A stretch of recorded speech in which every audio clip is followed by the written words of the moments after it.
오늘 말씀의 제목은 삶의 주기를 바꿔라. 핵심 말씀은 5절 말씀이 그들의 믿음을 보시고입니다. 제가 첫째 주에는 예수님이 계신 현장에 있어라고 말씀드렸고, 둘째 주에는 한 사람을 위한 네 사람의 헌신을 말씀을 드렸습니다.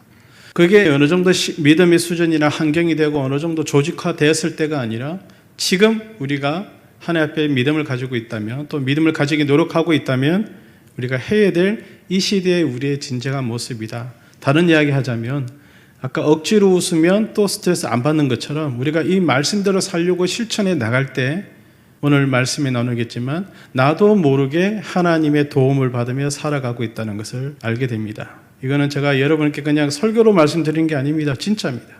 제가 그것을 경험하고 있기 때문에 말씀을 드리고, 제가 경험했는데 이걸 좀 쉽게 여러분도 다 경험할 수 있도록 좀 인도를 못해서 그게 제가 답답한 거지, 여러분들도 충분하게 오늘 제가 말씀드리는 것처럼 얼마든지 경험할 수 있습니다. 여러분은 극장에 가실 때 꼭 뭐가 사들고 가십니까? 마시는 거? 먹는 거. 극장 갈 때 족발 들고 사가는 분이 계십니까? 팝콘 사들려가지고 왜 그렇죠? 이유 없습니다. 그리 사먹고 가니까. 그리 한이 좋으니까. 우리는 어떨 때 자연스럽게 가지는 습관들이 어디서 왔는지도 근거도 모르게 그냥 하니까 따라 한다는 거예요. 세상의 문화도 그렇게 하는데, 하나님 말씀대로 따라 하다 보면 이거는 아주 비속적인 표현이 될 수 있지는 모르지만 얻어 걸린단 말이에요. 내가 오늘 믿음이 없지만 믿음 있는 척 하면서 내가 하나님께 듣던 뭔가를 하려고 하면 그때 하나님이 하시는 말씀이 있어요. 내 믿음이 있다 이야기하는 거예요. 제가 거짓말하는 거 아닙니다. 우리의 삶의 주기를 바꿔라 했을 때 여러 가지 여러분들이 생각하실 수 있습니다. 그 전에 먼저 생각해 볼 것은, 이 삶의 주기를 받기 위해서는 예수님을 바라보고 나아가는 삶의 영역을 만들어 가야 합니다. 이 말씀은 좀 다르게 표현하자면 예수님께 더 적극적으로 다가서는 자세를 가져야 된다는 겁니다. 저는 제가 믿음을 어떻게 가졌고, 어떨 때 하나님의 은혜를 받았고, 어떨 때는 하나님의 능력으로 살아가는가, 이런 부분들을 쭉 살펴보니까 어떤 특별한 계기가 있은 건 아니었어요. 어떤 충격적이고 어떤 분이 와서 엄청난 기적을 체험하면서 내가 이거 아니면 아니다 이것도 아니고, 어떤 분들처럼 죽음의 문턱 앞에 가서 돌아온 것도 아니고, 제 같은 인생을 보면 그냥 무던하게 건너왔어요. 그렇게 힘들게 산 것도 아니고 그렇게 또 편안하게 산 것도 아니고 그냥 중간 정도 세대, 그냥 무난하게 살아온 거죠. 그렇다고 해서 뭐가 많아서 된 것도 아니고, 어찌 보면 그냥 보통 시민, 그냥 일반인처럼 제 신앙도 그렇게 가졌는데 왜 저는 한순간에 주님을 만났고 그 주님께 고백하며 주님을 위해 살게 됐느냐. 제 같은 경우는 사건보다 고민을 참 많이 했었습니다. 왜 안 되지? 라는 생각도 했었고, 또 저렇게 살고 싶은데 왜 안 됐을까? 저렇게 살고 싶은데 왜 안 됐을까? 제가 이제 교회 다니면서 들은 이야기는 있으니까, 또 간증이나 이런 거 들어보면 저 사람도 훌륭한 응답받고 간증도 하고 훌륭한 분이 되시니까 나도 저런 분들 되고 싶은데 까지만 생각한 거지 특별한 게 없었어요. 그런데 한 가지가 딱 있었습니다. 제가 어릴 때부터 주일날 교회 가서 봉사하고 섬긴다보다 봉사하는 게 하나의 생활의 주기가 됐습니다. 저는 어떻게 생각하면 항상 월요일부터 토요일까지는 모르겠지만 주일만 되면 주일날 하루를 위해서 살아가는, 그때 제가 믿음이 좋았다, 믿음이 들었다 생각지는 않습니다. 그런데 어쨌든 찬송 인도를 해야 되고 또 교사 해야 되고 나중 가다 보면 또 부장도 맡게 되고 차인대 지휘도 하게 되고, 점차적으로 제 생각의 분량 중에 교회의 생각의 분량이 조금씩 이렇게 늘어났더라고요. 제게 이 생활의 패턴이 예수님께 더 나아가는 좋은 작용을 한 것 같습니다. 오늘 4절 말씀에 보니까 읽어볼까요? 그러나 사람들이 너무 많아 그를 예수님께 데려갈 수 없어서 그분이 계신 곳에 지붕을 뜯어 병자를 누워있는 들것을 달아내렸다. 여기에 보면 아주 중요한 말씀이 있습니다. 바로 사람들이 많이 있었다는 겁니다. 첫째 주에 말씀드렸던 예수님이 있는 현장에 있으라고 제가 권면해 드렸었는데, 오늘 이 말씀을 보니까 많은 무리들이 모인 곳에 나도 있어야 된다는 겁니다. 오늘 여러분들은 예수님이 계신 이 교회에 예배 드리는 현장에 오신 거예요. 그래서 많은 무리들 속에 여러분들이 와가 있는 거예요. 그곳에 누굴 보러요? 예수님을 만나러. 예수님의 하이라이트처럼 보기 때문에 현장에 있는 내 모습이 그렇게 화려하게 비치지는 않습니다. 그냥 저 멀리서 고개를 들면 얼굴이 보이고 까치발을 들면 예수님의 얼굴이 좀 보이고 내리면 앞사람 뒤통수만 보이는데도 어쨌든 사람들 웅숭웅숭하는 소리가 나는데도 불구하고 예수님의 소리가 계속 들려오는 거예요. 여기 있는 모든 사람들이 예수님의 목소리를 듣고 다 믿음이 좋아져서 다 구원받았다는 기록은 없습니다. 그런데도 불구하고 예수님이 계신 현장에 있다는 겁니다. 나는 아직 준비가 안 되었다고 믿음이 없다고 머뭇거리면 안 됩니다. 없다 할지라도 의지를 갖고 하면 또 마음을 하시고 하나님께서 함께 하십니다. 세상 사람들은 굳이 자기에게 얻어지는 게 없어도 봉사활동을 참 많이 합니다. 그리 하고 나면 자긍심, 그게 많이 생기는데 뿌듯하대요. 세상 사람들도 하나님과 무관한 믿음을 갖고 신념을 갖고 그냥 사람에게 봉사하는, 어떻게 보면 우리는 주님을 통해서 교회를 또 교회를 통해서 세상을 섬기면 하나님의 아름다운 우리의 나의 행전에 기록되어져 가는데 세상 사람들은 그 가치도 모르는데도 불구하고 자기 삶의 자긍심, 그 가치를 위해 봉사를 많이 한다. 하물며 우리는 생명을 위해서 살아가는 우리들인데 예수님께 나올 때 그냥 뭔가 준비가 다 돼서 나오는 것이 아니라 그분의 음성을 듣고 그분이 무슨 말을 하는가 다 이해는 하지 못하고 또 그 말을 듣는다고 해서 내 믿음이 월등히 커져서 막 손만 서쳐도 기적이 일어나지 않는다 할지라도 우리는 그렇게 예수님과 함께 있으려고 또 예수님과 머물려고 애써야 된다는 겁니다. 또 삶의 주기가 바뀌는 이유 중에 하나가 뭐냐 하면 예수님과 함께하면 기적이 일어나기 때문에 그렇습니다. 예수님은 하나님이세요. 하나님은 어딜 가든지 자기 백성들에 대해서 그 수고를 아끼지 아니하시고 게으르지 아니하시고 그분이 할 수 있는 모든 것을 다 그 자기 백성들에게 쏟아붓는 분입니다. 어떨 때는 해초리를 들시기도 하지만 어떨 때는 만나를 주십니다. 하나님을 믿는다라고 했을 때 우리는 그냥 복 이것만 익숙해져 있는데 제 개인적으로 생각하는 복은 이 땅에서 받는 복이 아닙니다. 무슨 이 땅에 있을 때 나의 이름이 하늘에 있는 생명책에 기록되어져 있는 겁니다. 저는 그거 믿습니다.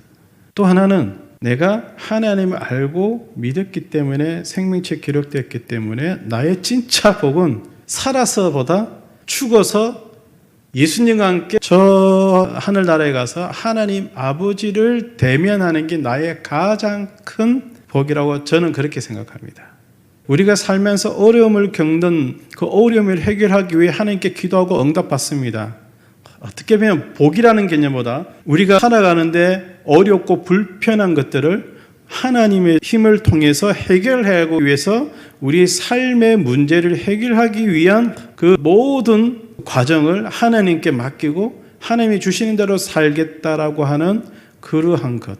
복이라기보다 이 땅에서 살아가기 위하여 하나님이 주시는 능력을 받는 것이다. 저는 그렇게 생각합니다. 그걸 복이라 생각하는 것은 너무나 하나님이 말씀하신 의도와 우리가 생각하는 복의 개념이 괴리가 너무 멀기 때문에 저는 그렇게 정의를 하고 싶습니다. 그렇다고 해서 여러분 복 받지 말라는 것이 아닙니다. 그러나 우리가 하나님 말씀, 이 성경책에서 말하는 그 중심의 내용을 좀 살펴보면 그렇다는 것입니다. 혼자서 감당하려고 하면 굉장히 힘이 듭니다.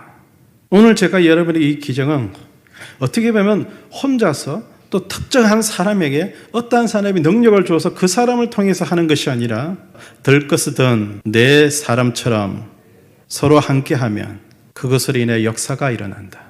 저는 올 한 해 동안 이것을 여러분에게 엄청나게 강조하겠습니다.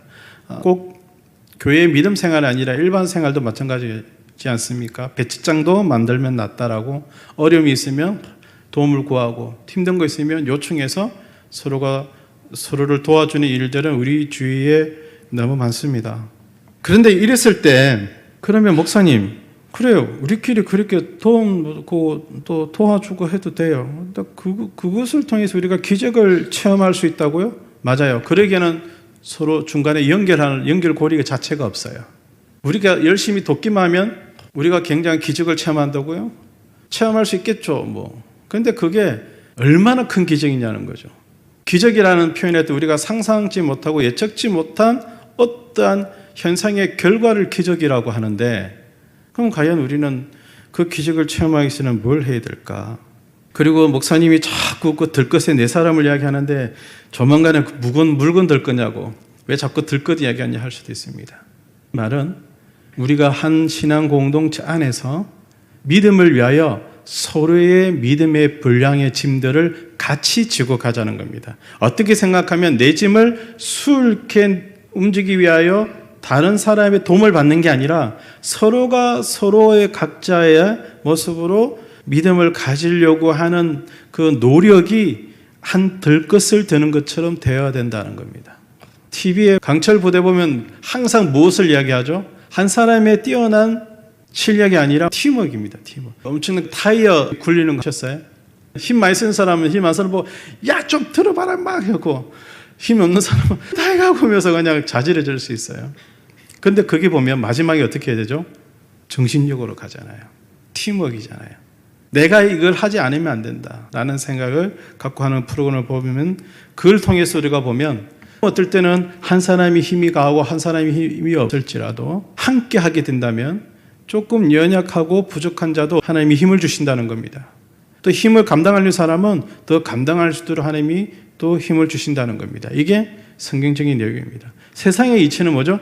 약자와 힘든 사람 먼저 배려한다는 개념이지만 사회생활이나 봉사는 그렇게 해야 됩니다. 그러나 오늘 말하는 이 내 삶의 주기를 받기 위해서 우리 같은 믿음을 가지는 공동체 안에서 어떠한 서로의 역량과 역할을 해야 되냐 했을 때 바로 각자의 분량대로 드는 것입니다. 빈 들것은 누구나 다 들 수 있습니다. 그런데 그게 어떤 한 자가 누워있는다, 한 영혼이 누워있을 때 드는 들것을 들 때 한 사람은 힘이 세는데 세 사람이 힘이 없으면 어떻게 해야 될까요? 참 난처하죠. 그죠? 그럼 어떻게 해야 될까? 그것을 올 한 해 동안 저와 여러분들이 같이 풀어갔으면 좋겠습니다. 누구든지 그것을 감당할 수 있도록. 그래서 제가 오늘 예수님을 만나고 예수님과 함께하면 기적을 체험한다는 것. 그 기적을 체험하는 그 가장 큰 것은 바로 우리가 신료와 회복을 올 한 해에 경험하는 것입니다. 아멘. 그래서 5절 말씀 보시면 어떻게 해서 우리가 기적을 일으키느냐, 어떻게 해서 예수님 우리에게 기적을 주시느냐 읽어봅시다. 예수님은 그들의 믿음을 보시고 중풍병자에게 애야 내 죄는 용서받았다 하고 말씀하셨다. 잘 보십시오. 중풍병자의 믿음이 아니라 누구의 믿음이라고요? 그들 들것은 네 사람의 믿음입니다. 그들은 자기의 부족함과 자기의 병남을 위한 것이 아니라 누구 때문에요? 그 중풍병자, 마비병 환자, 그 환자를 낫기 위한 하나의 마음. 이렇게 하나의 마음이 됐을 때 그들은 각자가 각자의 위치에서 들 것을 들 수 있었던 것처럼 예수님이 그들을 보시고 바로 믿음을 통해 중풍병자가 낫게 하는 것입니다. 우리도 이런 믿음을 가지셔야 되겠습니다. 그러면 들 것은 뭐냐라고 했을 때 바로 교회의 사명, 영혼 구원입니다. 그러면 네 사람이 뭐냐? 지체로서 각자의 위치에서 협력하는 성도들입니다. 성도들이란 의미 중에 하나는 오늘 제가 교인이라는 말을 쓰지 않고 성도들이란 단어를 쓴 것은 예수님과 함께 살아가고자 날마다 자기의 노력을 하는 자. 노력을 했는데 될 수도 있고 안 될 수도 있습니다. 그러나 중요한 것은 나의 이 끊임없는 노력이 있지 않은 한은 예수님에 통한 믿음을 가질 수가 없습니다. 왜? 내가 아픈 것이 아니라 그 아픈 자를 들고 간 나와 상관없지만 들 것을 들고 간 그 4명을 보고 그들의 믿음을 보시고 환자를 낫게 한 것처럼 기적이 일어난 것처럼 우리들도 지금 어떻게 보면 누구 때문에 움직여야 됩니까? 우리 빛을 담은 교회 교인들은 누구 때문에 교회를 위해, 누구 때문에 하나님을 위해, 오로지 나 자신의 능력과 나 자신의 결단도 있지만 이제는 하나님의 은혜가 있기 때문에 그렇습니다. 하나님의 은혜로 그것이 우리에게 굉장히 필요하다. 작년에 우리 연합예배 드리러 갔잖아요. 주인이 바뀌는 바람에 양산에 새롭게 교회를 새를 얻어서 이사를 하고 이제 준비 상태입니다. 그 코로나 접종 이후에 그 담임 목사님이 심장하고 폐 쪽이 안 좋으셔가지고 지금 기력이 없었어요. 그래서 사모가 이제 목사로서 안수 받으셔서 사모님이 이제 그 교회에 예배 집도를 하고 설교를 하게 되었습니다. 좀 마음이 좀 짠했습니다. 그런 교회들에게 우리가 도와줄 수 있는 게 뭘까요? 우리가 지금 형편이 좋아서 뭐 보낼 수 있는 형편도 아니다면 바로 하나님의 은혜로 더 잘 목회할 수 있도록 우리가 기도하는 겁니다. 또 여러분 친구 중에 누가 갑자기 심하게 다쳤어요. 보호자가 없어요. 그럼 어떻게 해야 될까요? 나라도 가서 보호자가 될 수 있으면 보호자가 되어주는 겁니다. 이런 행위를 하는 가장 근본적인 목적은 내 개인적인 마음의 상태도 있지만 우리 그 속에 좀 더 포괄적으로 하나님에 대한 또 예수님에 대한 섬김을 통해 또 그런 부분의 섬김을 하기 위해 간다면 오늘 우리가 들것이든 내 사람이 된다는 겁니다. 어려운 게 아닙니다. 뭔가 큰 역할을 해두고 큰 문제를 해결해 주자는 게 아니라 그것을 감당해 나가려고 하는 겁니다. 오늘 나눈 말씀과 연관 있는 성경 구절을 한번 보겠습니다. 에베소서 2장 20절, 21절. 너희는 사도들과 선지자들의 터 위에 세우심을 입은 자라. 그리스도 예수께서 친히 모퉁이돌이 되셨느니라. 그의 안에서 건물마다 서로 연결하여 주 안에서 성전이 되어가고. 아멘. 이 말씀을 역으로 보셔야 됩니다. 성전이란 것은 하나님 나라입니다. 하나님 왕국입니다. 거기에 우리가 그런 왕국에 가기 위해서는 우리가 서로 연결된다. 서로 연합해야 된다. 서로 힘을 합쳐야 된다는 것입니다. 그 이유가 뭐냐 했을 때 우리가 우리의 힘으로 시작하는 것이 아니라 예수님께서 우리가 주님의 이름으로 모였을 때 그런 기적이 일어날 수 있도록 다 준비해 놓으셨습니다. 기초를 마련해 놓으셨다. 모퉁이 돌이 되셨다는 겁니다. 그것 또한 예수님의 한 사람의 중심이 아니라 예수님을 중심됐지만 예수님을 따르는 수많은 무리들의 적극적인 또한 그 헌신을 통하여서 이루어진다라고 말씀을 역으로 한번 봤습니다. 여러분들은 오늘 어떻습니까? 과연 지금 이 시국에 또 경제적으로 후반기쯤 올해가 굉장히 힘들 거라고 이야기하고 있는데 경제적으로 절벽 현상을 우리가 지금 맞이하고 있는데 이랬을 때 우리가 주님의 안에서 주의 이름으로 서로 나눌 수 있는 서로 협력할 수 있는 일들이 뭔가? 그럼 우리가 1인당 얼마씩 모으기 위해서 복권 사야 되나요? 아니면 교회 헌금을 위해서 노가다 더 뛰어야 되나? 이런 개념이 아니라는 거예요. 우리가 할 수 있는 일들은 바로 지금부터 내 삶의 주기를 한 번 더 예수님께 가까이 또 예수님이 현장으로 가기 위해서 한 발걸음 한 발걸음 옮기고 그것이 혼자 하는 것이 아니라 우리 이 빛을 담은 교회 안의 공동체로서 서로가 함께 손을 잡고 나간다면 하나님께서 주시는 지혜와 또한 물질을 통해서 얼마든지 우리가 섬길 수 있는 일들이 있다고 저는 생각합니다. 그래서 우리가 주님을 더 바라보고 주님을 더 기다리는 삶. 주님이 언제 오실지는 모르지만 그것을 바라보고 그 소망을 놓치지 말고 살아야 되겠습니다.